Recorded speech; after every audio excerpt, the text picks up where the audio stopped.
Before I talk about the Loch Ness Monster, I want to talk for a couple of minutes about Loch Ness, and some of you may have heard about this yesterday. This is not your usual body of water, Loch Ness.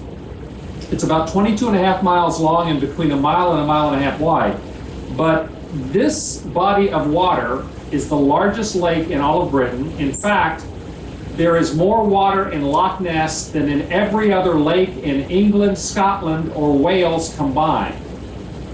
And you go, how is that possible? You know, this long, skinny lake from Invergordon down to Fort Augustus. Well, it's because the lake is, the water level, it goes down over 750 feet. And below that, there is a silt level, and nobody has any idea how deep that is. In fact, Loch Ness is so deep, there used to be a belief that it might be bottomless. We now know that the silt level, what appears to be the bottom, is over 750 feet down, and then we don't know how much silt there is below that. It's an enormous body of water. In fact, it contains 263 billion cubic feet of water. They say if you took all the people on the earth and stacked them up, you could put all of those people 10 times inside Loch Ness.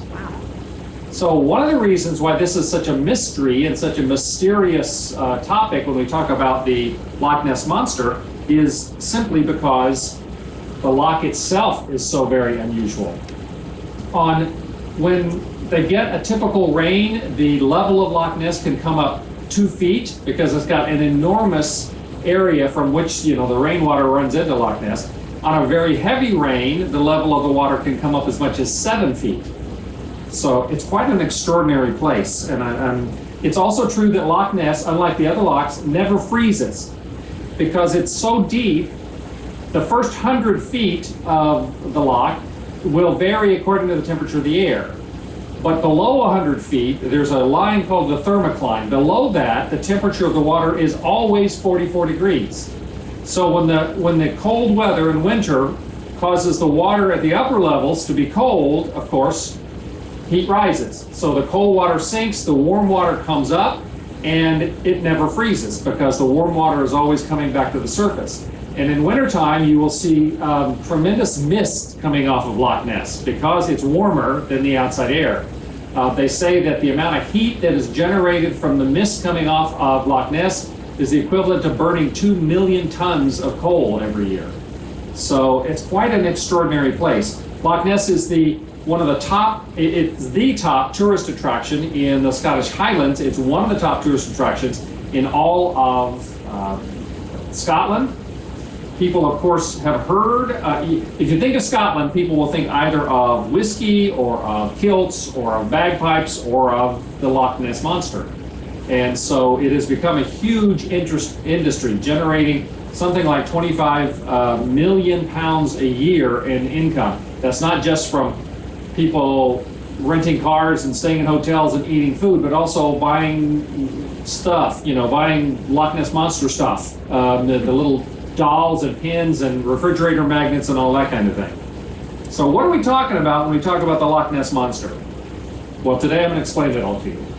Today we're going to solve the riddle of the Loch Ness Monster, or try. There are many, many accounts of some creature being in the Loch Ness. Steve shared this photo with you the other day, which is probably the most well-known photo of the Loch Ness Monster. It was taken in 1934. It has since been supposedly demonstrated to be a hoax, but there are many other accounts. In fact, there are over 4,000 recorded accounts of people having seen something inexplicable in the waters of Loch Ness. Some people say it's just a myth or a hoax that people have put forward over a period of time. Some people say it's a living dinosaur, and I'll talk about that a little bit. Some say it's a sea serpent of some kind, but we never really know. But it certainly is well known that something is going on here. From the very, the seemingly obvious falsified kinds of images to other things, you can see some of the different images, photographs that have been taken. The descriptions of some kind of creature in Loch Ness go back to well before the turn of the millennia. In other words, back when the Picts were here, and this afternoon I'm going to give you a couple of images, artist representation of what the old Picts looked like, the blue colored skin from woad and that sort of thing. But the Picts were a very naturalistic kind of people, and one of the things that they did was they were fascinated by animals, and we have stone carvings, petroglyphs, of animals that the Picts have carved in Stone Age times, of all kinds of animals, and they're very carefully rendered. We can identify exactly what they are with one exception.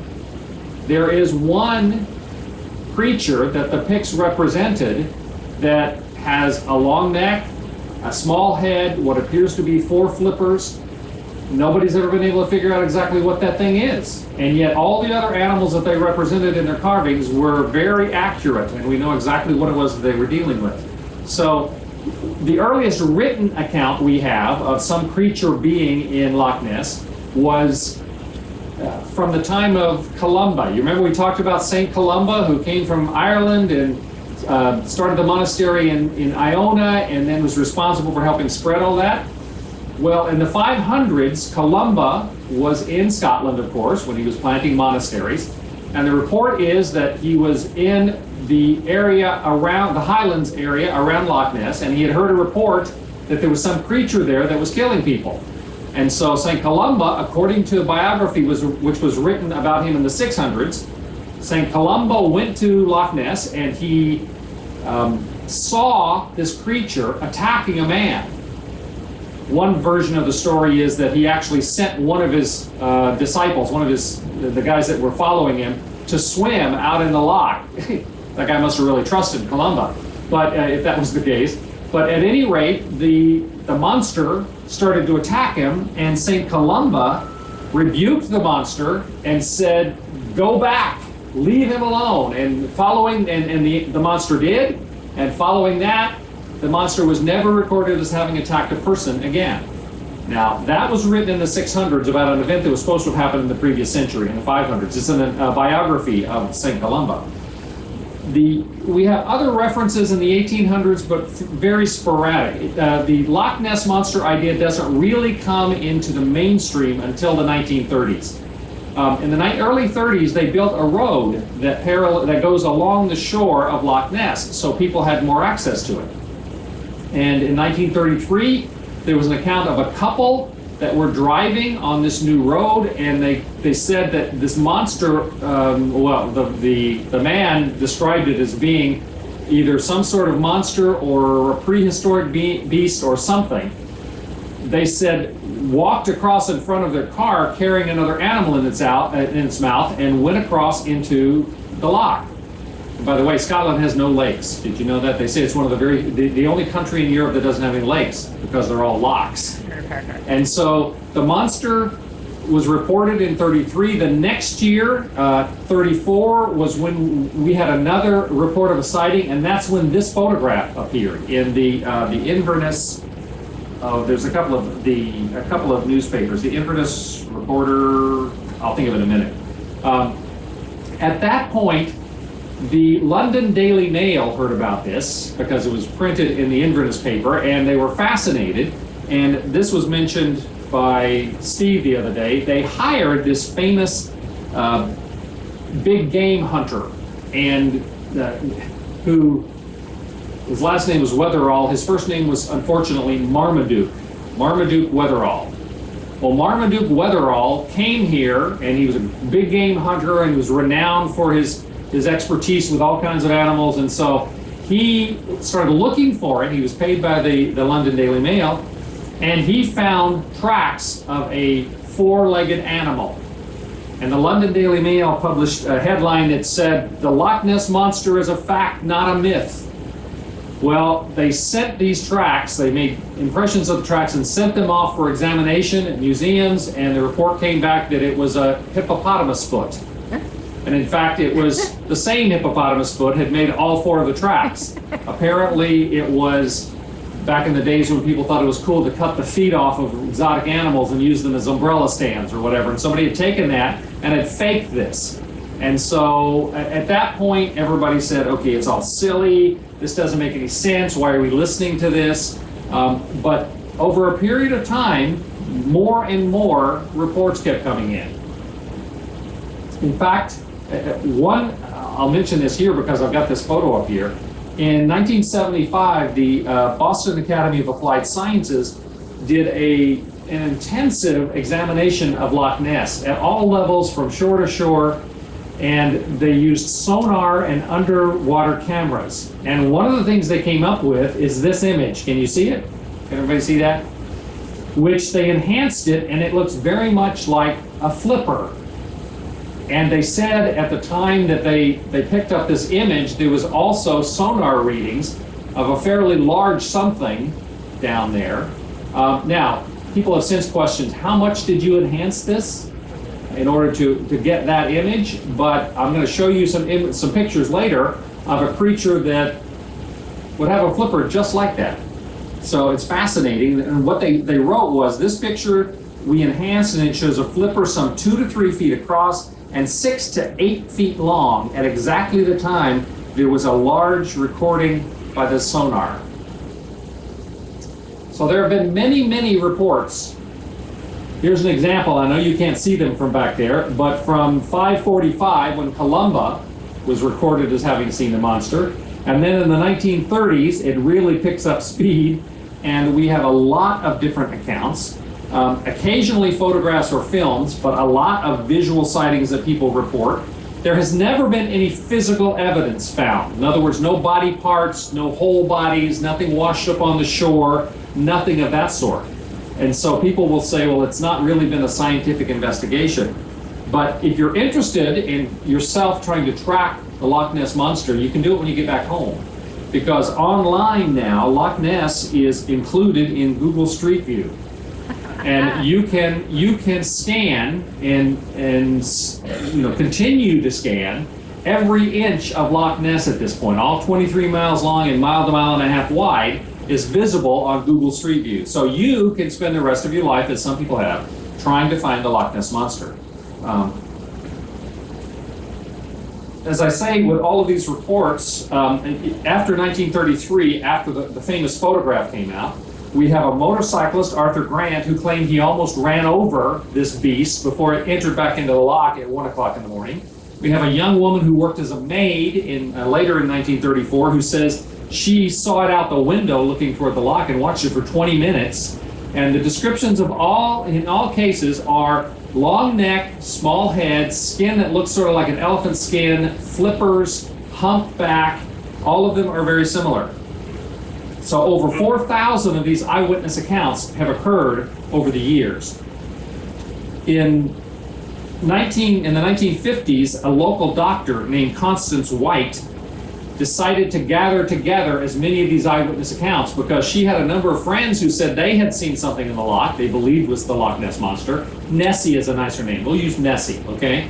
That they had seen Nessie, and yet many of them had been ridiculed. But she knew these people. She was a medical doctor, and she knew that many of them were very level-headed people. In fact, one of the strange things about these eyewitness reports, many of them have been from people like lawyers, priests, scientists, school teachers, policemen. Even one Nobel Prize winner claims to have seen Nessie in Loch Ness.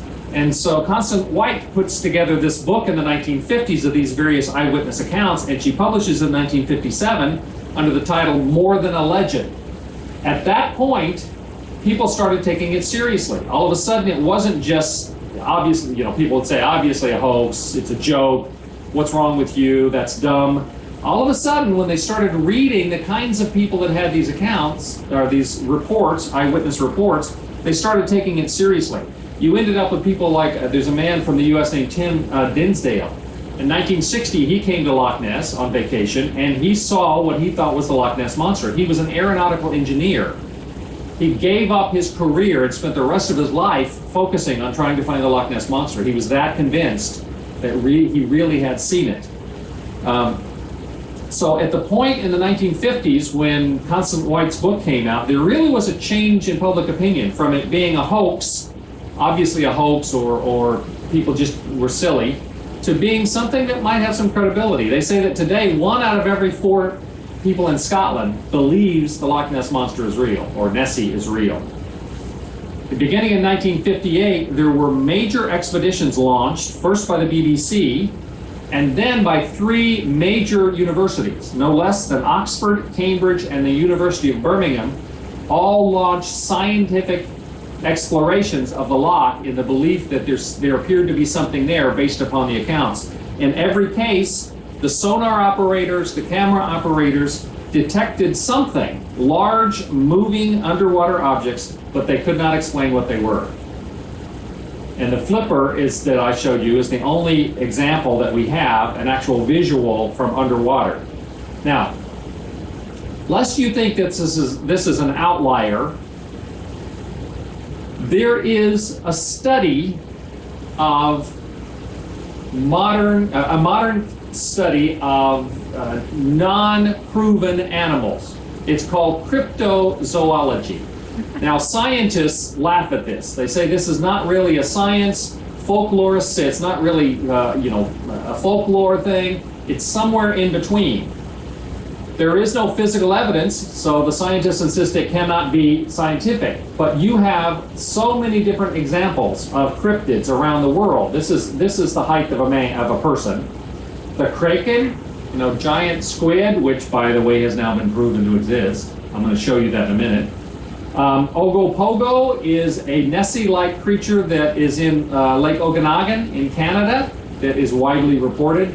You've got the Mokele Mbindi in Africa, swamp apes, flatwood monsters, mermaids, chupacabra, which literally Spanish speakers in the group know means goat sucker, chupacabra, a creature that apparently feeds on the blood of goats. You've got bunyips, Jersey devil, and others. As I said, 1 in 4 Scots believe that the Loch Ness Monster is real. It's also called the water horse. In fact, there was a movie a few years ago called The Water Horse, and it was about finding out the reality that this water creature really existed. And I'll mention this. It says a cryptid comes to life. A cryptid is what they call one of these mysterious animals that hasn't been proven. The coelacanth was a fish that was supposed to have been a myth. Well, they have now caught several of them, starting in the 90s. They are a living fossil, they call it, because it was expected that the coelacanth died out in the dinosaur age, millions of years ago. Now they have caught them, and we have proven examples of them. One of the most popular in North America, of course, is Bigfoot, or Sasquatch. In Asia, the Himalayas, they call it the Yeti. There are sightings all over the United States of this Bigfoot creature. So this cryptozoology is not a science by the usual definition of science, but there are a lot of people that invest a lot simply because the weight of evidence of personal testimony and witness, etc., seems to indicate that there are examples of creatures that we haven't found yet. In fact, just in the United States. Here's an example of how many of these cryptids, these unknown creatures that have been reported are from all over the United States. We get Bigfoot, of course. There are various versions of Nessie just in the US. I mean, there are many others in Scotland and other parts of the world. But you get the Flathead Lake Monster, Kipsy, Paddler. I mentioned in Canada the Ogopogo. You've got Tessie, Chessie, Cassie, Caddy, Champ, the Bear Lake Monster, the Altamaha. All of these are versions of creatures that are described from eyewitness accounts as being very much like Nessie. Plus, you've got all sorts of other things, Sasquatch-like, etc. A lot of people have seen a lot of stuff, and while we have no physical evidence of it, there's something going on here. And in fact, here is a series of creatures that were once said to be mythical. Reports had been given and everyone said, no, that's not a real creature. You know what that is? Komodo dragon. The platypus. There's this creature that has a bill like a duck. It's got fur It's warm-blooded, but it lays eggs. Yeah, right. The platypus, duck-billed platypus. This is an okapi. An okapi is an animal that looks part zebra, part mule, part horse, part gazelle. It's like, you know, it's like a zebra put together by a committee. And yet it really exists. The mountain gorilla was once thought to be a myth. These giant hairy men was how they originally, you know, huge strength. Well, we obviously know the mountain gorilla now exists. You know what that is?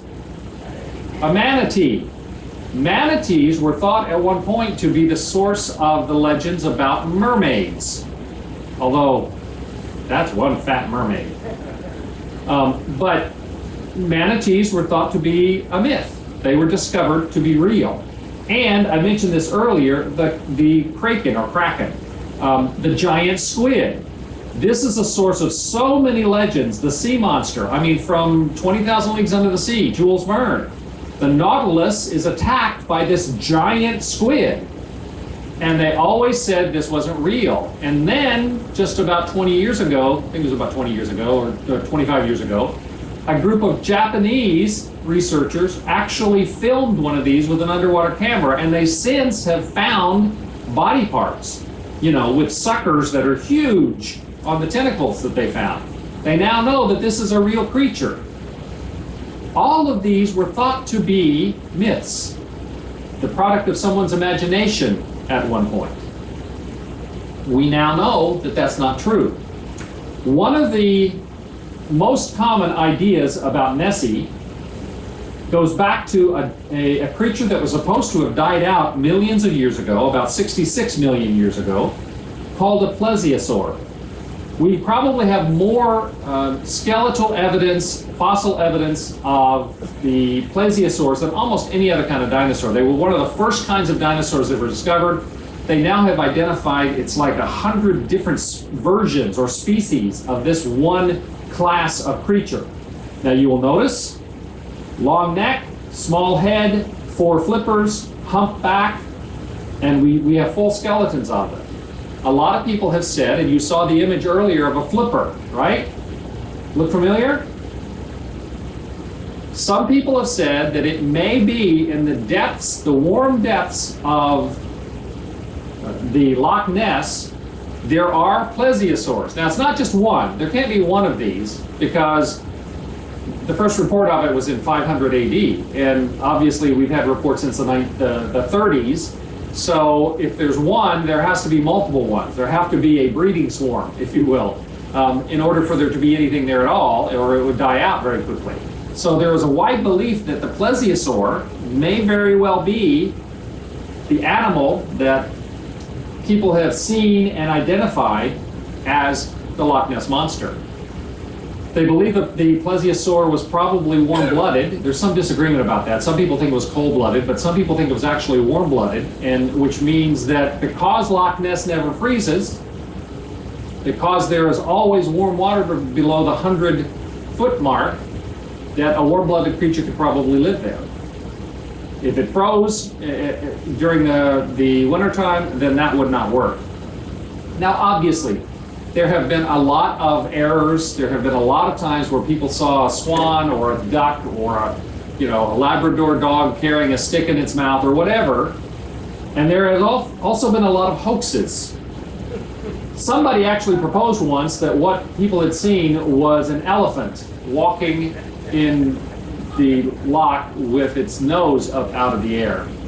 It's 750 feet deep, people. How big an elephant would that take? But there have been, some of these are just jokes. By the way, that's not me. It looks like me, but that's not me underneath with the thing. There have been a lot of hoaxes. There's no doubt about that. In fact, the original, most famous picture, the surgeon's picture it was called, and for a long time it was considered credible because it was presented by a medical surgeon, and people thought, oh, he's so credible, he's not going to lie about it. It's since then believed that he may have been involved in, a hoax. But for all of the kind of questionable images you see and things like that, there are pictures that are very hard to explain. What is that? what is that? And this. These are all real photographs that have been verified. They're not doctored. We don't know. And yet we continue to have people, very credible people, swear they saw something very distinct in the water. One of my great heroes is G.K. Chesterton. You guys know G.K. Chesterton? First third of the 20th century, he was the most popular writer in the English language, by far. Better known than George Bernard Shaw or H.G. Wells, both of whom were friends of his. He's English. He wrote over 100 books, contributed to 200 others. He wrote on everything. He was the author of the Father Brown Mysteries, if you've ever heard of Father Brown. But he also wrote books of theology, travel logs, biographies, brilliant writer, brilliant man. George Bernard Shaw said, the world is not grateful enough for the genius of G.K. Chesterton. I used to be on the board of the American Chesterton Society. G.K. Chesterton once said, many a man has been hanged on less evidence than we have for the Loch Ness Monster. So maybe there is something in the water. Questions? Although there's a limit to how many questions I can answer. Yes? I'm sorry, what? People have, there have been divers involved in the lake. One of the problems is that the water is not very clear in Loch Ness.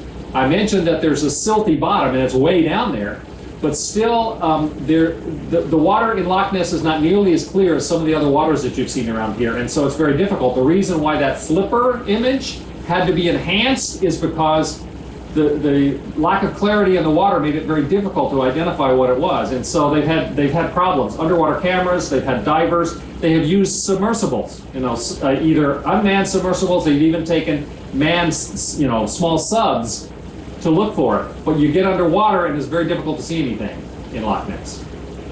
Other questions?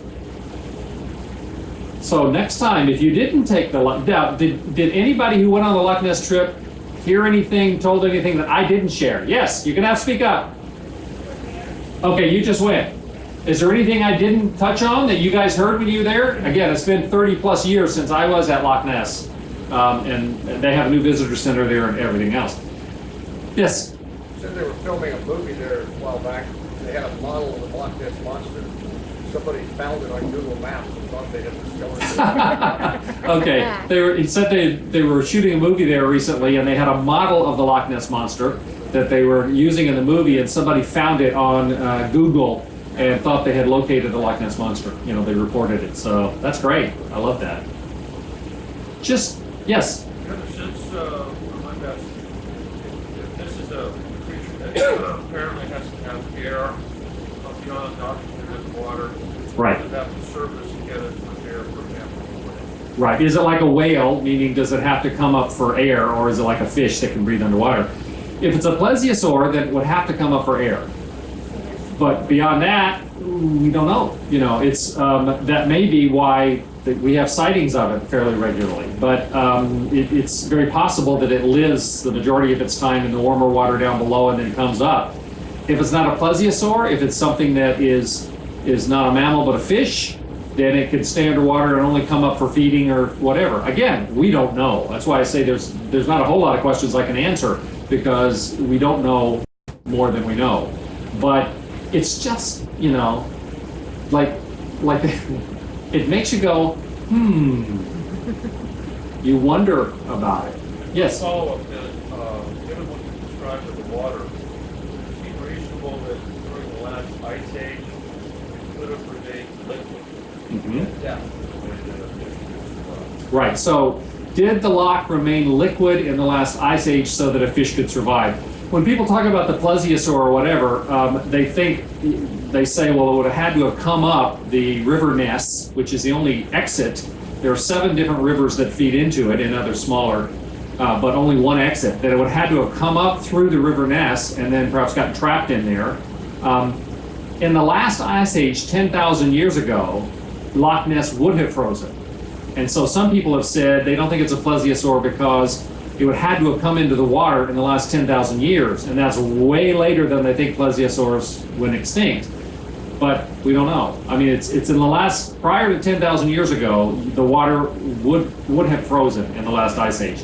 It won't freeze now, and so if there is a creature, how it got there, we're not sure. But it probably would have had to come in from the ocean at one point.